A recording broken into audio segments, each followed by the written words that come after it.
Uma mulher permaneceu imóvel enquanto o tecido se rasgava e botões se espalhavam pelo chão de mármore. Sua humilhação destinada a ser absoluta. Mas o papel tremendo em sua mão guardava uma verdade que transformaria a vergonha em poder em segundos. Ninguém naquele salão reluzente suspeitava que a mulher que eles viam desmoronar, na verdade, controlava tudo o que estavam prestes a ouvir. O silêncio impecável do salão de conferências estilhaçou-se como cristal. A voz dele cortou conversas, risadas, o tilintar suave de taças de champanhe. Todas as cabeças se viraram. Todas as conversas morreram. A acústica da grande sala amplificou suas palavras até que parecessem vir de todos os lugares ao mesmo tempo. Livre-se dessa pretensão, ele ordenou, seu tom pingando desprezo. Você quer estar entre nós? Prove e fale em árabe agora mesmo ou admita que é uma impostora. Antes que Amara pudesse processar o que estava acontecendo, a mão dele moveu-se com violência chocante. Os dedos se fecharam nos delicados botões de sua blusa branca de corte impecável e puxaram. O som foi terrível, íntimo, final. Cada botão atingiu o chão polido com um ping distinto, espalhando-se em diferentes direções como sua dignidade sendo jogada ao vento. O tecido branco abriu-se, expondo sua camisola por baixo, expondo sua vulnerabilidade a centenas de olhos. Amara, uma jovem mulher negra que havia passado semanas se preparando para este momento, permaneceu paralisada. Os lustres fluorescentes acima pareceram brilhar mais, realçando sua humilhação.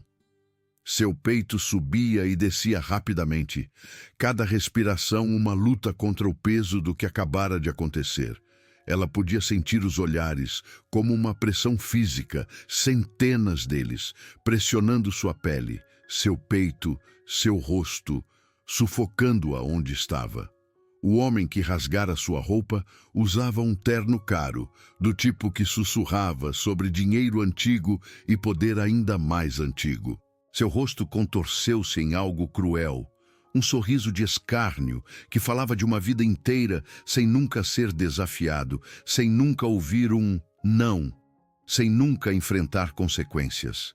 Ele estava convencido de que acabara de colocar alguém em seu devido lugar, reduzindo-a a nada mais que um conto de advertência para qualquer outra pessoa que ousasse ir além de sua posição. Mas nenhum deles, nem uma única pessoa naquela sala, cheia de diplomatas, oficiais e burocratas autoimportantes, notou o que Amara apertava em suas mãos trêmulas. Os papéis pressionados contra sua palma estavam úmidos de suor agora, as bordas amassando, mas o selo oficial, em relevo dourado, permaneceu visível para qualquer um que se desse ao trabalho de olhar. Ninguém estava olhando. Estavam todos muito ocupados a vê-la sofrer. Os sussurros começaram como vento em capim seco, suaves a princípio, depois crescendo. O rosto de Amara ardia com um calor que nada tinha a ver com a temperatura da sala. Ela podia sentir cada sussurro como se estivesse sendo gravado em sua pele. Ao redor dela, a multidão tornou-se uma coisa viva, movendo-se, julgando, condenando. Algumas pessoas viraram as costas deliberadamente, como se a humilhação dela pudesse de alguma forma contaminá-los por proximidade. Como se a vergonha fosse contagiosa. Como se, ao testemunhar o que estava sendo feito a ela, pudessem de alguma forma se tornar cúmplices, a menos que desviassem o olhar.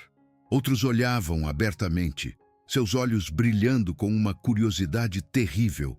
Eles a observavam da mesma forma que as pessoas observam acidentes, incapazes de desviar o olhar de um sofrimento que não é deles para suportar. Suas expressões variavam de pena a nojo a algo pior, satisfação. Esperavam que ela desabasse, que chorasse, que fugisse da sala com a camisa rasgada apertada ao redor do corpo. Esperavam pelo colapso inevitável. As mãos de Amara moveram-se automaticamente, tentando juntar o tecido arruinado, tentando se cobrir, tentando resgatar alguma semelhança de dignidade dos escombros. Mas os botões estavam espalhados pelo chão agora, irrecuperáveis, e a camisa ficava aberta por mais que ela a segurasse com força. A exposição não era apenas física, era psicológica, espiritual. Ela estava ali se sentindo mais nua do que se estivesse de fato sem roupa, porque esta não era sua escolha. Esta era uma violação disfarçada de verificação. Uma mulher parada por perto, esbanjando pérolas e privilégio, inclinou-se para sua acompanhante. Sua voz era para ser baixa, mas no silêncio terrível do salão, ela se propagou. Ela nem deveria estar neste prédio, a mulher disse, seu tom carregado de desdém.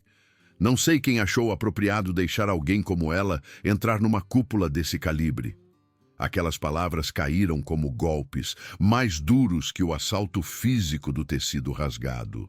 Elas cortaram mais fundo, porque falavam de algo além deste momento, além desta humilhação. Falavam de um sistema de crenças, uma visão de mundo que via Amara como fundamentalmente inferior, fundamentalmente errada, fundamentalmente fora do lugar. Não importa o que vestisse ou como falasse ou quais credenciais possuísse. Amara tentou controlar a respiração. Tentou encontrar algum centro de calma na tempestade de vergonha que a rodeava. Mas o silêncio não era pacífico, era predatório, faminto, esperando para devorar qualquer sinal de fraqueza. As luzes do lustre embaçaram enquanto lágrimas se formavam em seus olhos, não convidadas e indesejadas. Ela piscou com força, recusando-se a deixá-las cair, recusando-se a dar a essas pessoas essa satisfação. Numa bandeja de prata polida numa mesa próxima, ela vislumbrou seu reflexo. A imagem a chocou. Seu cabelo, tão cuidadosamente arrumado naquela manhã, estava despenteado. Sua camisa estava aberta, apesar de suas tentativas de mantê-la fechada. Seu rosto mostrava tudo o que ela tentava esconder: o medo, a vergonha, o peso esmagador do isolamento. Ela parecia exatamente como eles queriam que ela parecesse: quebrada, diminuída, derrotada. O homem deu um passo mais perto, invadindo o pouco espaço pessoal que lhe restava. Sua colônia era cara e avassaladora. Sua presença era uma ameaça e uma promessa. Traduza para nós, ele exigiu. Sua voz carregando a certeza absoluta de alguém a quem nunca fora negado nada. Faça agora, ou admita o que todos aqui já sabem, que você é inútil, que você é uma farsa, que você não tem o que fazer aqui. Naquele momento cristalizado, Amara sentiu o peso esmagador da solidão completa. Ela estava sozinha numa sala lotada de pessoas. Nenhuma voz se levantou em sua defesa. Nenhuma pessoa deu um passo à frente para intervir. Nenhuma mão se estendeu para ajudá-la a recolher seus botões, para oferecer um casaco para cobrir sua camisa exposta, para simplesmente reconhecer que o que estava acontecendo era errado. Em vez disso, havia apenas olhos, observando, julgando, avaliando, calculando se ela realmente valia a pena ser defendida, se defendê-la lhes custaria muito socialmente, profissionalmente ou politicamente, e em seu silêncio, em sua neutralidade calculada, eles já haviam feito sua escolha. Ela era dispensável. Ela era um dano colateral aceitável em qualquer jogo de poder que estivesse sendo jogado. Os dedos de Amara apertaram os papéis que segurava, os nós dos dedos ficando brancos com a pressão. Foi um pequeno ato de desafio, talvez o único que lhe restava. Sua voz, quando tentou falar, saiu como pouco mais que um sussurro, já derrotada. O que qualquer um deles faria se isso acontecesse com eles? Ficariam ali e aceitariam? Ou teriam o luxo de saber que alguém os defenderia? A risada do homem ecoou pelo salão como um tiro. Era um som de puro triunfo, de vitória inabalável. Estão vendo? Ele anunciou para a sala, virando-se ligeiramente para incluir a plateia em sua performance. Ela nem consegue formar palavras a menos que a gente dê permissão. Ela não consegue falar a menos que a gente mande. É isso que acontece quando as pessoas são permitidas em espaços que não conquistaram. Suas palavras não eram apenas insultos. Eram grilhões, correntes, barras de ferro construindo uma gaiola ao redor de sua identidade e sua humanidade. Ele não estava apenas atacando-a. Ele estava fornecendo uma estrutura para como todos os outros na sala deveriam vê-la. Ele estava definindo a realidade e, em sua versão, ela era menos que humana. Algumas pessoas na multidão riram nervosamente, um som que fez o estômago de Amara revirar. Eles estavam ansiosos para se alinhar com o poder, para estar do lado vencedor, para garantir que todos soubessem que concordavam com o homem que estava claramente no controle. A risada deles era permissão, encorajamento, combustível para o fogo que consumia sua dignidade. Os joelhos de Amara tremeram. Por um terrível batimento cardíaco, ela pensou que poderia realmente desabar ali mesmo no chão de mármore, desmoronando como os botões descartados, espalhados ao redor de seus pés. O peso do julgamento coletivo deles era demais, a pressão muito intensa, a humilhação muito completa. Diga, o homem insistiu, sua voz mais alta agora, preenchendo todo o salão. Em árabe, agora mesmo, mostre a cada pessoa aqui que você não é uma completa farsa. Prove que você tem qualquer direito de estar de pé neste prédio. Ele estava transformando a humanidade dela em entretenimento, sua dignidade em um número de circo. Ele estava exigindo que ela performasse seu valor, provasse sua valia, justificasse sua própria existência para uma plateia que já havia decidido que ela não tinha nenhuma. A exigência em si foi projetada para ser impossível porque, não importa o que ela fizesse, não importa o que dissesse, nunca seria o suficiente. O jogo estava armado desde o início. Os dedos de Amara, ainda apertados em torno daqueles papéis, começaram a relaxar ligeiramente. Seu polegar roçou um canto do documento, sentindo a textura em relevo de um selo.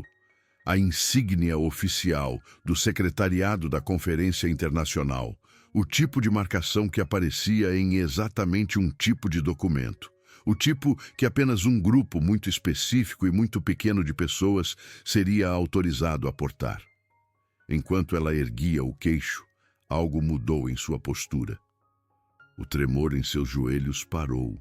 Sua voz, quando veio, estava rachada e rouca, mas se propagou pela sala. Você sequer entende o que está me pedindo?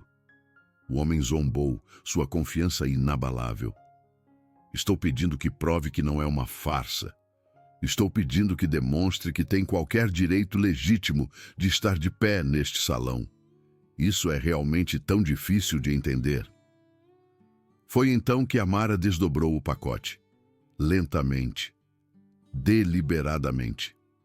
Ela o ergueu para que a luz dos lustres pegasse o selo dourado em relevo, fazendo-o brilhar. O papel timbrado oficial do secretariado da conferência tornou-se visível, inconfundível para quem soubesse o que procurar. Suspiros percorreram a multidão como pedras jogadas em água parada. O entendimento se espalhou de pessoa para pessoa, os rostos mudando à medida que a realização os atingia. Ela não era uma convidada, não era uma participante esperando fazer networking e conexões. Não era uma pessoa qualquer que havia se aventurado em um espaço acima de sua posição. Ela era a tradutora oficial da conferência, aquela contratada pelo próprio secretariado, aquela pessoalmente verificada e aprovada para lidar com cada palavra proferida do palco principal, aquela que controlava toda a estrutura linguística da cúpula. Sem ela, os delegados de 14 países diferentes não se entenderiam. Sem ela, a conferência de milhões de dólares inteira desabaria em caos. O homem cambaleou para trás, como se os papéis tivessem desferido um golpe físico, mais duro e devastador que qualquer soco. Seu rosto perdeu a cor. Sua boca abriu e fechou sem som. Você é a tradutora?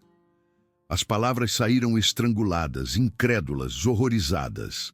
Amara deu um passo à frente, e apesar de sua camisa rasgada, apesar dos botões espalhados pelo chão, apesar das lágrimas que haviam embaçado sua visão momentos antes, ela nunca pareceu tão poderosa. Não estou aqui para entretê-lo, ela disse, sua voz firme agora, afiada como uma lâmina. Não estou aqui para provar nada a você.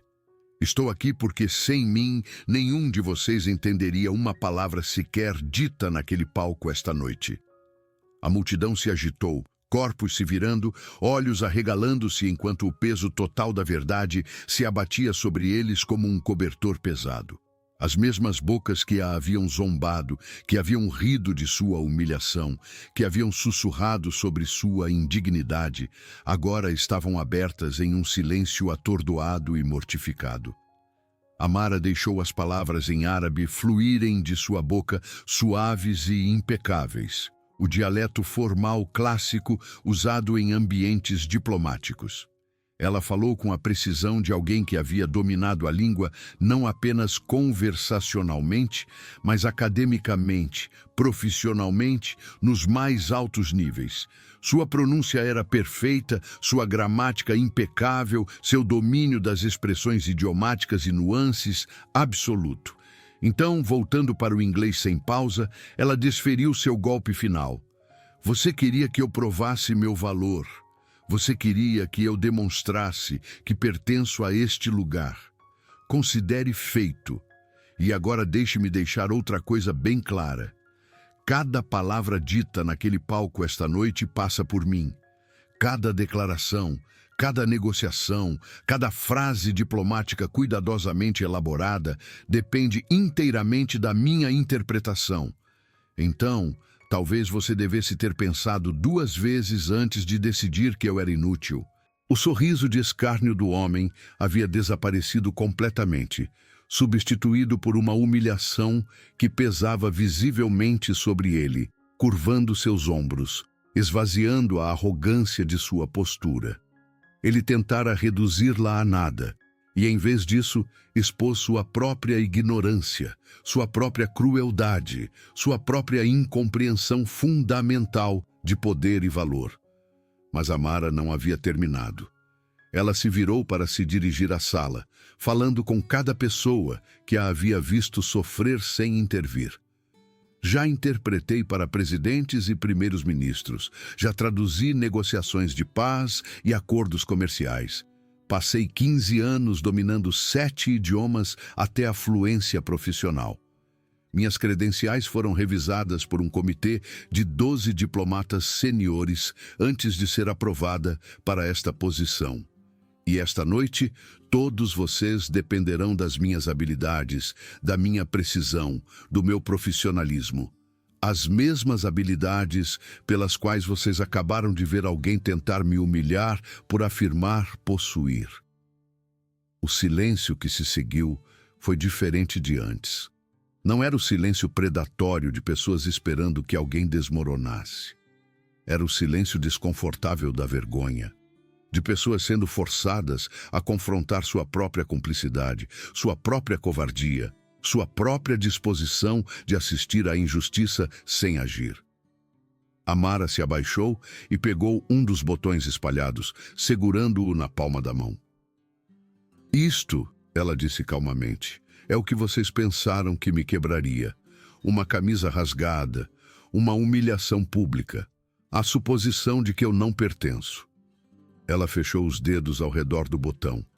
Mas a dignidade não é algo que se possa arrancar de alguém. É algo que se carrega dentro de si, e a minha ainda está intacta.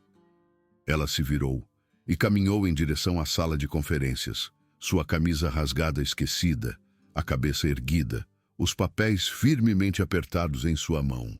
Atrás dela, a multidão permaneceu paralisada, o peso do que haviam testemunhado e não conseguiram impedir-se assentando sobre eles como cinzas.